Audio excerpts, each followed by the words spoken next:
அனைவருக்கும் வணக்கம். My name is M. Bharat, 11th standard. Preventing bike accident and animals using the sensor.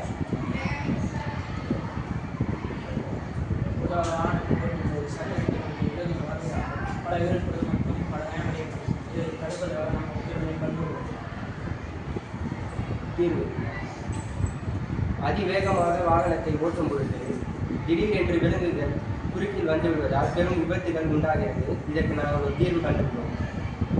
வண்டி இருசக்கர வாகனத்தின் முன்னுள்ள சென்சாரானது விலங்குகள் ஏதேனும் ரோட்டின் குறுக்கில் வந்தால் இது முன்னதாகவே அடையாளம் கண்டு நின்றுவிடும். PIR sensor, radar sensor, lidar sensor, thermal RGB camera இவற்றை பயன்படுத்தி இருசக்கர வாகனத்தை பயன்படுத்தியுள்ளோம்.